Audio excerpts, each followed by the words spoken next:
সৌম্যের পর আইপিএল খেলা কুশল মেন্ডিসকে দলে নিল নোয়াখালী এক্সপ্রেস। দল পেয়ে নোয়াখালী এক্সপ্রেস যেন বনে গেল রক। আর তাতে শক খেলো সবাই। রাতারাতি প্রধান কোচ দুই দেশি সাইনিংয়ের সাথে এবার বিদেশি ধামাকাও দিল দলটি। তাছাড়া আলোচনা চলছে জেমি নিশাম, টিম ডেভিডদের মতো তারকার সাথেও।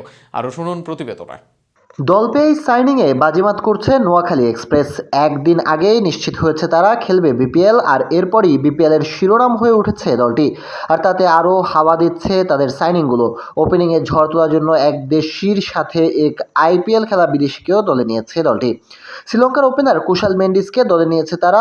আগে কখনো বিপিএল না খেলা কুশালকে এবার খেলার কথা জানায় সিলেট টাইটান্স, কিন্তু আজ চমক দিয়ে অফিসিয়ালি নিজেদের সরাসরি সাইনিং হিসাবে মেন্ডিসের নাম জানালো নোয়াখালী।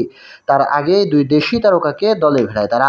সরাসরি চুক্তিতে জাতীয় দলের দুই তারকা তাদের জার্সি গায়ে জড়াবেন। তারা হলেন সৌম্য সরকার এবং পেসার হাসান মাহমুদ। এছাড়া বিদেশি ক্রিকেটার হিসাবে জনসন চার্লস, টিম ডেভিড আর জেমি নিশামের মতো খেলোয়াড়দের যুক্ত করতে চেষ্টা চালিয়ে যাচ্ছে নোয়াখালী এক্সপ্রেস। প্রধান কোচ হিসাবে নিয়োগ দেওয়া হয়েছে খালেদ মাহমুদ সুজনকে। এবারের বিপিএলে নোয়াখালীর মালিকানা পেতে আবেদন করেছিল বাংলা মার্ক লিমিটেড। প্রাথমিক যাচাই বাছাইয়ে বাংলা মার্ক বাদ পড়ে দেশ ট্রাভেলস এবং নাভিল গ্রুপ দুই প্রতিষ্ঠানই দুই দফা বাছাইয়ে টিকে যাওয়ায় নাভিল গ্রুপকে রাজশাহী ওয়ারিয়র্স এবং দেশ ট্রাভেলসকে নোয়াখালী এক্সপ্রেসের মালিকানা দিয়েছে বিসিবি। 6টি দল নিয়ে 19 ডিসেম্বর থেকে মাঠে গড়াতে যাচ্ছে বিপিএল এর 12তম আসর। ফাইনাল হবে 16 জানুয়ারি। টি-20 বিশ্বকাপের কথা মাথায় রেখে এবারের আসর একটু আগেভাগে শেষ করতে চাইছে বিসিবি। এবারের আসর আয়োজনের দায়িত্ব দেওয়া হয়েছে যুক্তরাষ্ট্রের একটি ইভেন্ট ম্যানেজমেন্ট প্রতিষ্ঠানকে। অনেক কিছু এলোমেলো থাকলেও বিসিবির চেষ্টায় এখন ঘুচিয়ে উঠেছে এবারের বিপিএল।